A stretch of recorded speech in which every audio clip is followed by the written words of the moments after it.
बात करते हुए देखते हैं। यहाँ पर वो एक तरह के न्यूट्रिशन की बात कर रहे थे कि वो अपने मील किट में इसे भी शामिल कर सकते हैं। और इसके बारे में योन को बहुत ही ज्यादा नॉलेज थी कि वो ज्यादातर फार्म में रहकर ही पली बड़ी है। जब वो इसके बारे में उन्हें बता रही थी तब यहाँ पर सुमिन आ जाती है और कहती है जीवन और मैं हम दोनों भी मिट्टी में बहुत ही खेले हैं। और वो यहाँ पर बीच की बात कर रही थी। वो कहती है वहाँ पर हम कई बार जाते थे और अपना मनपसंद खाना भी खाया करते थे, लेकिन जब जीवन ने अपना स्कूल बदल लिया और वो सोल चली गई तब उसे काफी दिक्कत हुई क्योंकि उसे सप्ताह में 3-4 बार जीवन से मिलने जाना पड़ता था और इस वजह से उसकी खुद की स्कूल की क्लास मिस हो जाती थी। लेकिन जीवन उसकी बेस्ट फ्रेंड है, इसलिए वो ये भी करने को तैयार थी क्योंकि अगर वो जीवन से मिलने नहीं जाती तो वो अकेली हो जाती क्योंकि बेचारी जीवन वहाँ पर भी जाकर अपने लिए कोई भी दोस्त नहीं ढूंढ पाई, वहाँ पर अकेला फील ना हो, इसलिए सुमिन इतना सेक्रीफाइस करने को तैयार थी। ये सुनकर यौन कहती है इसका मतलब तुमने उसे मौका ही नहीं दिया नई फ्रेंड बनाने के लिए, क्योंकि जाहिर सी बात है कोई अगर किसी से इतना टाइम तक मिलता रहेगा तो उसे तो मौका ही नहीं मिलेगा ना नए फ्रेंड ढूंढने का। ये सुनते ही सुमन चिढ़ते हुए कहती है इसलिए तो हम दोनों इतने क्लोज हैं। तभी यहाँ पर मैनेजर किम आ जाते हैं और कहते हैं क्या तुम सभी सिर्फ यहाँ पर गॉसिप करने आती हो, क्या तुम्हें कोई काम नहीं। इसके बाद वो जीवन को अपनी कार की चाबी देते हुए कहता है मेरी कार को सही जगह पर लगा देना। फिर वो चिल्लाकर सभी को अपने काम पर जाने के लिए कहता है। जीवन पार्किंग एरिया में चली आती है। जब उसे मैनेजर किम का कार मिलता है तो वो उसे किक मारने वाली थी, लेकिन जीवन अपना गुस्सा कंट्रोल कर लेती है। इसके बाद जब जीवन लिफ्ट से ऊपर आ रही थी तब वो अपने मन में कहती है फ्यूचर के हिसाब से इस वक्त सुमिन लिफ्ट के बाहर खड़ी होगी और मेरा वेट कर रही होगी। तभी लिफ्ट खुलता है और सच में सुमिन बाहर खड़ी थी क्योंकि वो यहाँ पर खड़ी होकर जीवन को कंफर्टेबल फील कराना चाहती थी और उसे ये सबक सिखाना चाहती थी कि उसके साइड सिर्फ वही है। अब जैसे ही जीवन लिफ्ट से बाहर आती है सुमिन उसके चिपक जाती है और कहती है जीवन तुम अपना प्रपोजल मुझे नहीं दे सकती हो तो कम से कम उस प्रपोजल में मुझे शामिल तो कर सकती हो। अगर तुम ये कर देती हो तो मैं यहाँ पर परमानेंट एम्प्लॉय बन जाऊंगी। तभी जीवन उसका हाथ छुड़ाते हुए कहती है ठीक है मैं इसके बारे में सोचूंगी। ये कहकर जीवन जैसे जा रही थी तभी उसका हाथ पकड़ लेती है और अजीब सा चेहरा बनाकर कहने लगती है क्या जीवन तुम मुझ पर गुस्सा हो, अगर गुस्सा हो तो मेरे मुंह पर कह दो और मेरी फीलिंग्स को हर्ट कर दो। और यहाँ पर हम जीवन को घबराते हुए देखते हैं। तभी सुमिन मुस्कुराते हुए कहती है तुम्हारी और मेरी फेथ दोनों सेम है और इसलिए तो हम दोनों हमेशा साथ रहते हैं। अगर तुम अपने प्रपोजल में मुझे शामिल कर लेती हो तो यहाँ पर मुझे परमानेंट जॉब मिल जाएगी और हम जिंदगी भर साथ में काम कर पाएंगे। तभी पीछे से जीवन को मैनेजर किम बुला लेते हैं और जीवन सुमिन को कोई जवाब नहीं दे पाती। ये मैनेजर किम जीवन से उसके प्रपोजल के बारे में बात करते हैं और कहते हैं मैंने तुम्हारा प्रपोजल सबमिट कर दिया है। इस प्रपोजल की टीम के अंदर मैंने सुमिन को भी शामिल कर दिया है। तो मैं इस प्रपोजल को देखूंगा और देखूंगा इसमें और क्या क्या चेंजेस करने हैं। तभी जीवन कहती है सर इसकी जरूरत नहीं है, मैं इस पर काम कर चुकी हूँ। मिस कांग और योन इस प्रोजेक्ट में मेरी हेल्प भी कर रही है। तभी मैनेजर किम उस पर चिल्लाते हुए कहते हैं अगर एक बार किसी भी प्रोजेक्ट पर मेरा नाम आ जाता है तो पूरा का पूरा प्रोजेक्ट ही बदल देता हूँ। तुमने किसी से क्या कहा इसके बारे में भूल जाओ। तो खुश होना चाहिए कि प्रपोजल से मैंने तुम्हारा नाम नहीं हटाया है। तो फिर अब ये आर्गुमेंट करना बंद करो और यहाँ से निकलो। इसके बाद जीवन सैड होते हुए बाहर आ जाती है और वो सुमिन को देखते हुए अपने मन में कहती है मैंने कितनी कोशिश की ताकि ये प्रपोजल सुमिन को ना मिल सके, पर किसी तरह सुमिन ने आखिर इसे चुरा ही लिया। तभी सामने से ज्योक भी आ जाता है और वो जीवन से पूछता है क्या वो आज रात को फ्री है, लेकिन जीवन यहाँ पर मना कर देती है और कहती है आज रात को मेरे कुछ और प्लान है। और ये सुनकर जियो को बहुत ही बुरा भी लगता है। अभी हम जीवन को एक क्लब में आते हुए देखते हैं और यहाँ पर वो इनो से मिलने आई थी। ये दोनों एक दूसरे के साथ मिलकर बहुत खुश होते हैं और दोनों बहुत सारी बातें करना भी शुरू कर देते हैं। दूसरी तरफ मिनान लगातार जीवन को कॉल कर रहा था, लेकिन जीवन उसका कॉल ही नहीं उठाती और वो परेशान होकर सुमिन को कॉल लगाता है और उससे पूछता है कि जीवन उसके साथ है। और यहाँ पर सुमिन फिर से अपना गंदा गेम खेलती है। वो कहती है मुझे तो लगा वो तुम्हारे साथ गई होगी क्योंकि वो इतनी अच्छी तरीके से रेडी हुई थी तो मुझे लगा तुम दोनों डेट पर जा रहे हो। ये सुनकर मिनान हैरान होता है और कहता है पर वो तो मेरे साथ नहीं है। इस पर सुमिन कहती है पर वो तो बहुत ही पहले निकल गई थी, उसे बुरा मत मानना, उनका फैमिली नेचर ही ऐसा है। उसकी मदर का भी तो यही हाल था, मैरिड होते हुए भी उसकी मॉम का किसी दूसरे आदमी के साथ अफेयर था। ये सुनते ही मिनान हैरान होता है और कहता है मुझे तो इसके बारे में जीवन ने कभी कुछ नहीं बताया। और फिर सुमिन फिर से अपना नाटक शुरू कर देती है और कहती है मुझे नहीं पता था कि जीवन ने तुम्हें ये नहीं बताया, मुझे माफ करना, मुझे तुमसे ये नहीं कहना चाहिए था। वैसे मिनान ये बात तो सच ही है कि हमारे पेरेंट्स से भी हमें कुछ गुण मिलते हैं, लेकिन तुम परेशान मत हो, जीवन ऐसा कुछ नहीं करेगी। और देखो ऐसा बर्ताव करो जैसे तुमने ये बात सुनाई नहीं हो। इस पर मिनान भी उसे ओके कहकर कॉल रख देता है और यहाँ पर सुमिन खुश हो रही थी क्योंकि उसने अपनी चाल तो चलती थी। दूसरी तरफ इनो जीवन का लिखा हुआ रिप्लाई लेटर उसे दिखाता है, जिसमें बहुत ही गंदे वर्ड लिखे हुए थे। उसमें लिखा हुआ था, तुम्हें क्या लगता है तुम्हें हर कोई पसंद कर लेगा क्योंकि तुम पॉपुलर हो? तुम्हें जब भी देखती हूँ तो मुझे उल्टी होती है। आज के बाद मुझसे बात करने की कोशिश भी मत करना। इसे पढ़कर जीवन को बहुत ही हैरानी होती है, क्योंकि ये हैंड राइटिंग तो उसकी थी, लेकिन उसने ये लिखा नहीं था। यानी कि सुमिन उसका हैंड राइटिंग कॉपी कर सकती थी। वो इसके बारे में इनो को बता देती है कि उसने ये लेटर कभी नहीं लिखा। आगे जब ये दोनों बाहर आने लगते हैं तो ये काफी क्लोज आ जाते हैं। तो बाहर आने के बाद जीवन अपने मन में कहती है, काफी लंबा टाइम बीत गया और हम दोनों गलत फहमी के कारण दूर हो गए, लेकिन अब कुछ नहीं हो सकता।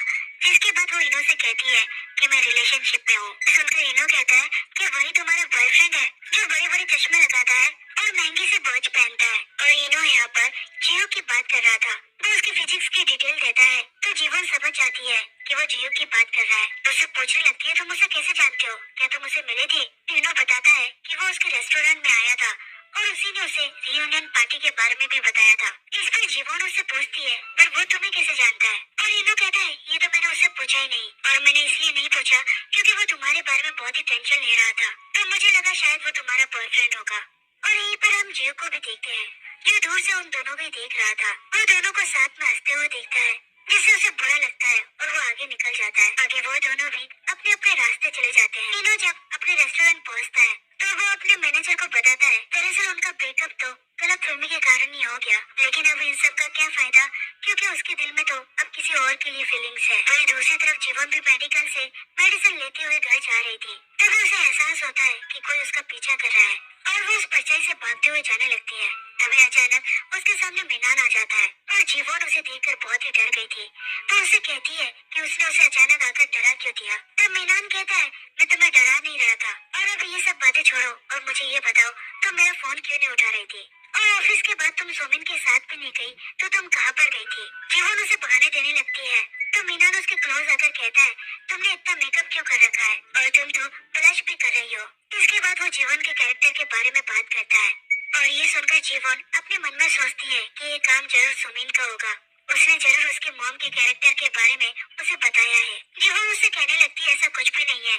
तभी मीनान उसे स्मेल करने लगता है और कहता है, तुमसे जिस परफ्यूम की स्मेल आ रही है वो तुम तो यूज नहीं करती। तभी जीवन उसे दूर हटाते हुए जाने लगती है तो मीनान उसका हाथ पकड़ लेता है और उसे डराते हुए कहने लगता है, मैं सच जानना चाहता हूँ, अब सच सच बताओ तुम किसके साथ थी? मीनान ने जीवन का हाथ इतना कस के पकड़ लिया था कि जीवन को दर्द भी होने लगता है। वो बार बार मीनान को दूर करने की कोशिश करती है, लेकिन मीनान उस पर हावी हो रहा था। तभी यहाँ पर एंट्री होती है जियो की और वो मीनान को उठाकर जोर से पटक देता है। फ्लैशबैक में देखते हैं जब जियो घर जा रहा था तो उसने कई बार जीवन को कॉल लगाया, लेकिन जीवन ने अपना फोन स्विच ऑफ कर दिया था क्योंकि वो मीनान के कॉल से परेशान आ चुकी थी। और इस बात से जियो को टेंशन होने लगी और उसने फिर से यू टर्न ले लिया। वेल, अब जब मीनान नीचे पड़ा हुआ था तो वो अपनी आंखें खोलता है तो सामने जियो को देखता है और वो बड़ी हैरानी से खड़े होते हुए कहता है, सर आप यहाँ पर क्या कर रहे हो?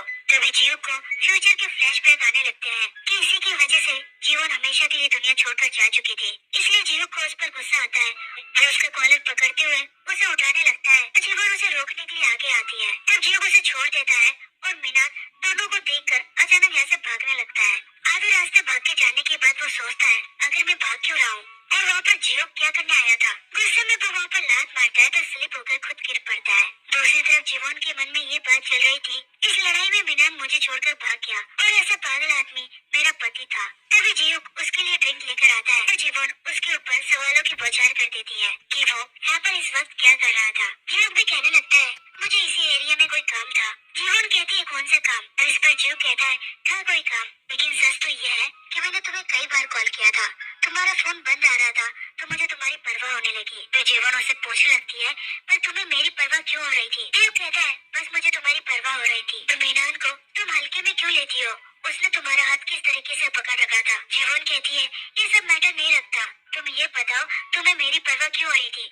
क्या जरूरत है आखिर तुम्हें मेरी परवाह करने की? और तुम मुझे इतनी बार कॉल क्यों कर रहे थे? तब जियो हिम्मत करके उससे कहता है, क्योंकि मैं तुम्हें लाइक करता हूँ। ये सुनते ही जीवन इमोशनल होकर कहने लगती है, मुझे लगा मीनान सबसे बुरा आदमी है, लेकिन तुम तो उससे भी बुरे निकले। मीनान अभी अभी मेरी फ्रेंड बनी है, वो तुम्हारी गर्लफ्रेंड है, तुम उसके साथ डेट कर रहे हो और तुम उस पर चीट करना चाहते हो। देखो योन मेरे लिए बहुत ही कीमती है और मैं उसके साथ ऐसा नहीं होने दूंगी। ये सब सुनकर जियो भी बहुत ही कंफ्यूज हो गया था। तब जीवन कहती है तुम रहने दो, मैं तो मैं सीधा योन से ही बात करती हूँ। और जैसे वो योन को कॉल लगा रही थी तभी जीव उसे रोक लेता है और कहता है तुम्हें गलत फहमी हुई है। और फिर वो अपने फोन से योन को कॉल लगाता है। उसने योन का नंबर मोस्ट ब्यूटीफुल नाम से सेव कर रखा था। देखकर जीवन को और भी गुस्सा आता है, लेकिन तभी योन कॉल उठाती है और सारा कंफ्यूजन दूर हो जाता है। योन यहाँ पर इस तरीके से बात करती है जिससे लग ही नहीं सकता कि वो दोनों डेट कर रहे हैं। कॉल रखने के बाद जियो कहता है तो तुम्हें लग रहा है कि मैं योन के साथ डेट कर रहा हूँ और उसे चीट करके मैं तुम्हें अपनी गर्लफ्रेंड बनाना चाहता हूँ। सब सुनकर जीवन खुद ही समझ जाती है कि योन जियो की बहन है, क्योंकि दोनों पीछे सरनेम भी सेम लगाते हैं। जीवन उससे पूछती है इसका मतलब योन तुम्हारी बहन है? तो जियो कहता है हाँ। अब जीवन की सारी कंफ्यूजन दूर हो गई थी और वो यहाँ पर जियो के सामने बहुत ही एम्बेरस भी हो जाती है, क्योंकि सच में उसे बहुत ही बड़ी गलतफहमी हो गई थी। इसके लिए जियो से कई बार माफी मांगती है। जियो कहता है कि हाँ उससे बहुत बड़ी गलतफहमी हुई, लेकिन उसने उससे पहले जो उससे कहा कि वो उसे लाइक करता है ये बात एकदम सच है और इसी वजह से वो उसकी परवाह भी करता है। वहीं से सुमिन भी जा रही थी और वो इन दोनों को देख लेती है और उसे विश्वास नहीं होता कि जीवन जियो के साथ है। तभी उसके पास मिनन का कॉल भी आता है और आगे इनकी क्या बात होती है ये नहीं दिखाया जाता। आगे जियो जीवन को घर छोड़ने आता है और जीवन उसे इसके लिए थैंक यू कहती है। लोग उसकी तरफ देखने लगता है और वो जीवन के क्लोज आने लगता है। जीवन के क्लोज आता जा रहा था और जीवन को समझ नहीं आता कि वो क्या करे। तभी अचानक जीव बेहोश होकर उसके कंधे पर गिर पड़ता है और जीवन उसे संभालती रह जाती है। इसी के साथ